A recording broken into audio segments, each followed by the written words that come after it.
Welcome to cosmic astromancy channel guys. Hope you all doing fine. आशा करती हूँ आप सभी स्वस्थ एवं प्रसन्न होंगे। तो चलिए निकालेंगे आज की energies. As usual I will be drawing 6 cards. Ace of Wands, wonderful. 2, 3, 4,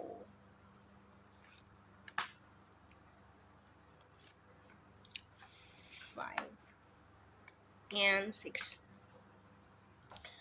तो ये आज की बहुत मिक्स्ड वर्जन की एनर्जीज है। सबसे पहला कार्ड आया है एस ऑफ वांस। तो ये आज के दिन कोई नया एस्टैब्लिशमेंट, नया ऑफिस, नई रिस्पॉन्सिबिलिटी, नया कॉन्ट्रैक्ट साइन करने के लिए ये एनर्जी यहाँ पे बहुत पावरफुली एस्टैब्लिश कर रही है। कहीं ना कहीं मार्सिफाइड एनर्जीज हैं। तो यस, आज के दिन एक्सिक्यूशन होता हुआ ज़रूर दिख रहा है।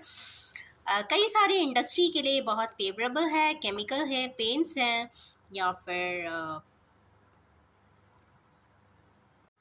इलेक्ट्रॉनिक्स है, मेडिसिन है, या फिर मार्सिफाइड कोई और भी केमिकल्स एंड लिक्विड रिलेटेड कोई भी इंडस्ट्री हो सकती है। तो ऐसे एस्टैब्लिशमेंट्स के लिए आज का दिन बहुत पावरफुल है। सेकंड कार्ड आया है यस, पावरफुली यस कार्ड। तो यहाँ पे एनर्जीज ऐसा बताती हैं कि ये मैरिज रिलेटेड इश्यूज को रिजॉल्व करने के लिए है, या कोई ऐसा मैरिज प्रपोजल हमारे किन्हीं व्यूअर्स के लिए आने वाला है, या फिर अंडर द प्रोसेस है, या फिर जिसका एक्सिक्यूशन 5 मंथ्स के आसपास होता हुआ दिखाई दे रहा है। अगले 5 महीने में वो प्रपोजल एक्सिक्यूट होता हुआ दिखाई दे रहा है। Because it is not exactly the right time, क्योंकि 10 जून तक तो वैसे भी अच्छा समय नहीं है, क्योंकि जुपिटर राहु के साथ एसोसिएटेड जब तक रहेगा तब तक कोई मेजर डिसीजन मैरिज रिलेटेड लेते हुए बहुत अच्छा डिसीजन नहीं कहलाएगा। तो यस, जैसे ही ऑर्बिट ऑफ क्या कहते हैं,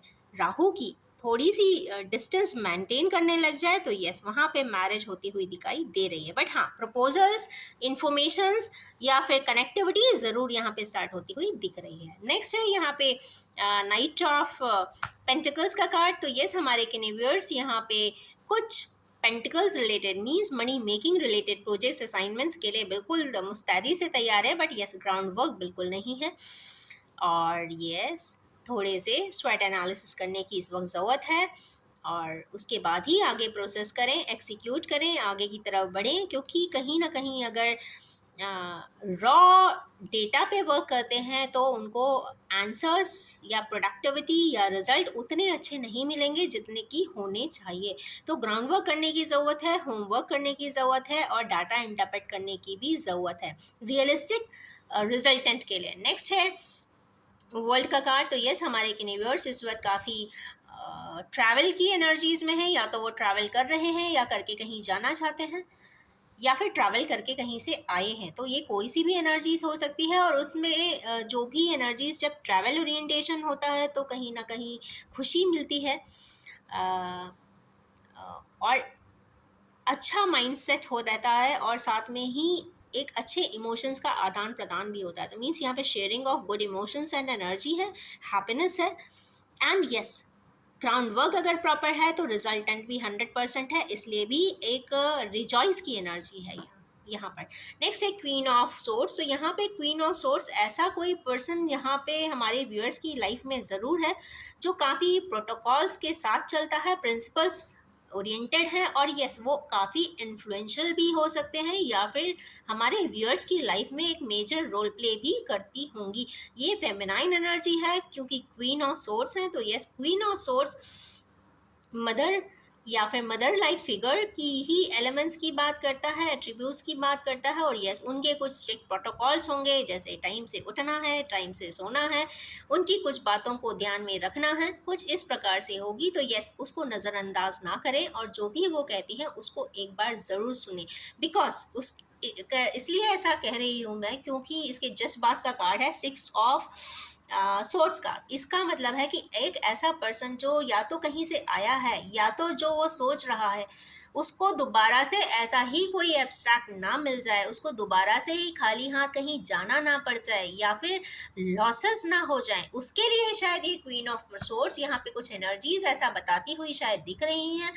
तो यस, कुछ समझने की कोशिश ज़रूर करनी चाहिए, क्योंकि ज़रूरी नहीं है कि जो इंसान सोचता है, क्योंकि अभी जुपिटर के साथ ऑलरेडी राहु चल रहा है, राहु यहाँ पे कंफ्यूजन का कारक है, फॉरेन एलिमेंट का कारक है, और जब भी फॉरेन एलिमेंट लाइफ में एग्जिस्ट करता है तो कहीं ना कहीं स्पेशली जुपिटर एंड राहु के समय में लिया हुआ डिसीजन काफ़ी नकारात्मक भी रहता है, या लॉन्ग टर्म में देखे तो काफ़ी लॉसेस से भरपूर रहता है। तो यहाँ पे अगर मदर लाइफ फिगर या फिर कोई ऐसी पर्सन जो कुछ स्ट्रिक्ट प्रोटोकॉल्स वाले हैं, प्रिंसिपल्स वाले हैं, वो अगर कुछ बताते हैं, इमोशनल भी हैं, और आपकी एंटाइटी के लिए, हमारे व्यूअर्स की एंटाइटी को प्रोटेक्ट करने के लिए पूरा जोर लगाते हैं, तो यस, उनकी बात सुनना चाहिए, जिससे कि वो कोई गलत डिसीजन ना ले और आगे की तरफ बढ़ना चाहिए, क्योंकि उसके जज्बात का है 6 ऑफ सोर्स का कार्ड। तो मुझे लगता है ये कहीं ना कहीं ऐसे व्यूअर्स की बात ज़रूर हो रही है, या तो वो कहीं से आए हैं या फिर कहीं जाने की उन्हें ऐसा ना हो कि अपने इसी डिसीजन से फिर से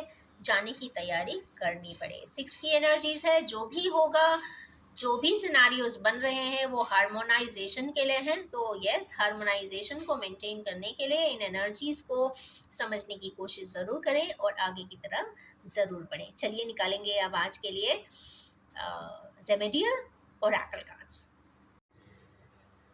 तो चलिए आज के लिए निकालेंगे कुछ रेमेडियल कार्ड्स कि हमारे व्यूअर्स को किन मैटर्स को फोकस करना चाहिए, किस एस्पेक्ट को ध्यान में रखना चाहिए अपने कोई भी मेजर डिसीजन लेने के पहले, या कोई भी नया बदलाव अपनी लाइफ में लाने के पहले, या कोई भी नया इंस्टीट्यूशन ज्वाइन करने के पहले, या फिर फॉरेन में स्टडीज़ के लिए जाने के पहले। तो चलिए निकालेंगे 6 कार्ड्स।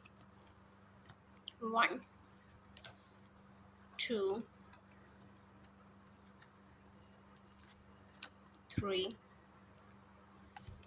4 5 6। यहाँ पे पहला कार्ड आया है सफरिंग इन साइलेंस। तो जिन लोग भी पर्सन्स यहाँ पे सफ़र कर रहे हैं साइलेंस में, तो यस, उनको अपना साइलेंस ब्रेक करना चाहिए। और अपने साइलेंस चूँकि ब्रेक इसलिए नहीं करना चाहिए कि एक प्रोटोकॉल है कि मुझे बोलना है, पर हर कुछ नहीं बोलना है। यहाँ पे आपको कम्युनिकेट करना है। कम्युनिकेट करने का मतलब है अपनी बात अगर बोलना है तो सामने वाले की सुनना भी है। कोई भी चीज़ वन साइडेड नहीं होती, डबल साइडेड ही होती है। अगर एक इंसान हमेशा बोलता है और एक हमेशा साइलेंट रहता है तो कॉन्वर्सेशन इज कंप्लीट, मीन्स वो साइलेंट अप्रूवल देता है। क्योंकि अगर एक इंसान तुरंत ही मना करना चाहता है, डिस्कार्ड करना चाहता है, तो वो कुछ कहता ज़रूर है, कम हमेशा चुप नहीं रहता। तो साइलेंट ब्रेक इसलिए करना चाहिए कि सामने वाला कंफ्यूज ना हो। अगर आप साइलेंट रहते हैं तो मीन्स इसका साइलेंट एक्सेप्टेंस ही होता है। तो यस, तो साइलेंटली एक्सेप्ट ना करें। अगर आपको कोई डिसएग्रीएबल चीज़ लग रही है तो उसको ज़रूर कम्युनिकेट कर दें। तो कम्युनिकेशन की बात हो रही है, यहाँ स्पीकिंग की बात नहीं हो रही है या टॉकिंग की बात नहीं हो रही है, यहाँ पे डिस्कशन की बात हो रही है, एक हेल्दी नोट पे बात हो रही है। तो सफरिंग से आप निकलेंगे तो यस, कुछ ना कुछ अच्छा ज़रूर मिलेगा। सेकेंड है सैक्रल चक्र की बात। तो ये सेकेंड चक्रा की बात है, कहीं ना कहीं क्रिएटिव सेंटर की बात है, और हमारे किन्हीं व्यूअर्स का क्रिएटिव सेंटर इस वक्त ब्लॉक सम दिखाई दे रहा है। तो यस, मैं सजेस्ट करूँगी कि उनको ऑरेंज जूसेस ज़रूर पीना चाहिए, ऑरेंज कलर की फ्रीक्वेंसीज़ को ज़रूर बढ़ाएं, जिससे कि बहुत सारी चीज़ें बढ़ती हैं। सिर्फ एक एस्पेक्ट पे ही नहीं बढ़ती, ऑल एस्पेक्ट्स पे बढ़ती हैं, चाहे पर्सनल लाइफ हो, प्रोफेशनल हो, स्पिरिचुअल हो, या फिर फिजिकल हो, या फिर मेटाफिजिकल हो। सारे ही ग्राउंड्स पे कोई चीज़ क्रिएटिविटी बढ़ती है, क्रिएशंस बढ़ते हैं। तो क्रिएशंस चाहे वो रंगोली बनाना हो, चाहे वो डिज़ाइनिंग हो, चाहे वो वेबसाइट डिज़ाइनिंग हो, चाहे वो कोई नया एस्टैब्लिशमेंट हो, या नया ऑफिस डेकोरेट करना हो, या नया ऑफिस बनाना हो, या रिलेशनशिप मेंटेन करना हो, या नया रिलेशनशिप स्टार्ट करना हो, सभी चीज़ का जो ग्राउंड वर्क है वो क्रिएटिविटी पे है, क्रिएशंस पे है। तो क्रिएशंस एक इसका एक बेस वर्ड है, क्रिएशंस। तो जो भी है हमारे किन्हीं व्यूअर्स का क्रिएटिविटी पार्ट या क्रिएटिविटी सेंटर बिल्कुल ज़ीरो है, तो उस ज़ीरो सेंटर को एक्टिवेट ज़रूर करें। जो ब्लॉक्ड एनर्जी है उसको रिवैम्प ज़रूर करें, रिवाइज ज़रूर करें, और यस क्रिएट करें, एक हार्मनी की लाइफ क्रिएट करें, एक हैप्पी लाइफ क्रिएट करें। नेक्स्ट कार्ड आया है इसमें बैलेंस का। तो यस यहाँ पे बैलेंसिंग किस चीज़ की होती हुई दिख रही है, हमारे किन्हीं व्यूअर्स को ऐसा लगता है मुझे कि बैलेंस बहुत जल्दी मिलने वाला है। यहाँ पे 2-2-1 की एनर्जी है। ये यहाँ पर बैलेंस की बात जब भी होगी, यहाँ पे 2 पर्सन्स में बैलेंस की बात दिखाई देती है। यहाँ पे एक विंग्स भी लगे हैं, एंजल्स की भी बात है, यहाँ पे कुछ डिवाइन सेंट्रिज्म की भी बात है, तो यहाँ पे डिवाइन असेंबली की भी बात है। तो यहाँ पे किन्हीं व्यूअर्स की डिवाइनिटी के साथ कुछ बैलेंसिंग होती हुई दिखाई दे रही है। या तो ये ट्विन फ्लेम के लिए आया है, या फिर ये यिन एंड यांग की एनर्जी एक ही पर्सन में बैलेंस होती हुई दिखाई दे रही है। मीन्स हार्डकोर ना रहें, इमोशंस का संपुट लगाए रहें, सिर्फ इमोशनल ही ना हो, प्रैक्टिकलिटी भी रखें। प्रैक्टिकलिटी है तो हार्मोनाइजेशन नहीं है, डिसएग्रीमेंट है तो एग्रीमेंट कर लीजिए। कहने की बात यह है कि जिस भी फ्रंट पे मेजर डिफ़िकल्टीज़ आ रही हैं उसको बैलेंस ज़रूर करें, हर तरीके से बैलेंस करें। यिन एंड यांग की एनर्जी ही बैलेंस जब होगी तभी ही सारी चीज़ें बैलेंस हो पाती हैं। मीन्स जब भी आप प्रोफेशन में रहेंगे तो आपको of course brain he use करना है, इंटेलिजेंस ही यूज़ करना है, वरना तो आपको लॉस हो ही जाएगा। और यस रिलेशनशिप पे जाएंगे तो आपको हार्ट यूज़ करना ही है, नहीं तो रिलेशनशिप चलेगा ही नहीं।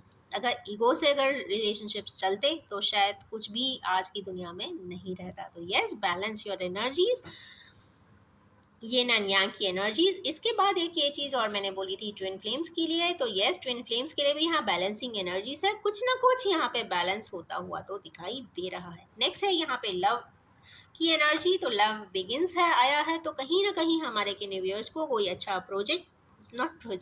एक पर्सन लाइफ में ज़रूर आता हुआ दिखाई दे रहा है। बिकॉज ये एक ही प्लेटर है और उसमें दो अलग अलग हैंड्स हैं, तो इसका मतलब है कि दो पर्सन्स की अच्छी एक यूनियन भी यहाँ पे दिखाई देती है या सामने आती हुई दिखाई दे रही है। तो मुझे ऐसा लगता है ये ट्विन फ्लेम्स के लिए ही यहाँ पे होगी। नेक्स्ट है रे ऑफ होप।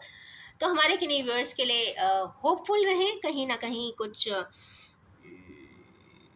अच्छा ही होगा, क्योंकि ब्राइटनेस की एनर्जी है, यहाँ पे ट्रांसफॉर्मेशन की एनर्जी है, और हाथों में ही जब इतना ट्रांसफॉर्मेशन है इसका मतलब लाइट है, इसका मतलब है कंप्लीट ट्रांसफॉर्मेशन की बात हो रही है। और एक पर्सन यहाँ पे कंप्लीटली ट्रांसफॉर्म होता हुआ दिखाई दे रहा है हर एस्पेक्ट पर। और उसके जस्ट बाद है विजडम की एनर्जी। तो यस जो भी लेसन्स, जो भी एक्सपीरियंसेस आपने अपनी लाइफ में लिए हैं, उसके बेसिस पे जो विजडम आपने पाया है, उस विजडम के बेसिस पे ही सारे चेंजेस करें, क्योंकि 5 की एनर्जी यहाँ पे चेंजेस को भी डिनोट करती है। तो अगर इसको प्रोसेस करके देखें तो 9, 2, 1, 7 एंड 5, जिसमें कि 1 की एनर्जी बहुत ज़्यादा है, मीन्स सन की एनर्जी बहुत ज़्यादा है, अथॉरिटी की एनर्जी है। तो आज कुछ कंप्लीशन, कुछ इनिशिएटिव, कुछ लाइफ को एस्टैब्लिश करने के लिए कुछ बहुत अच्छा दिखाई देता है। सेकंड इसमें 2 का नंबर आया है, तो इमोशंस भी होंगे थोड़े से, क्रिएशंस भी होंगे थोड़े से। 7 की नंबर अगेन आ गया है। 7 का नंबर का मतलब है कुछ भी डीपली एनालिसिस करना, तो यस यहाँ पे डीप एनालिसिस भी है। 5 की एनर्जी यहाँ पे चेंजेस दे रही है विजडम के साथ, और 9 की एनर्जी एक्सिक्यूट कर रही है। तो यस 1, 2, 5, 7, 9 मेजर नंबर्स हैं। हो सकता है आपके बर्थडेज हों या आपके पार्टनर्स के बर्थडेज हों, और ये भी हो सकता है कि इतने आवर्स, वीक एंड मंथ्स के बाद आपकी लाइफ कंप्लीटली ही ट्रांसफॉर्म हो जाए। तो होप बना के रखिए। So stay hopeful, stay balanced and stay happy always. इसके साथ ये भी बताना चाहूँगी, ये general collective timeless and gender free reading है। जब भी आपके सामने आएगी कुछ ना कुछ रेजोनेट ज़रूर करेगी, और एक रिक्वेस्ट ज़रूर है कि आप सिर्फ उसे उतना ही एक्सेप्ट करें जो आपसे रेजोनेट करता। Thank you so much.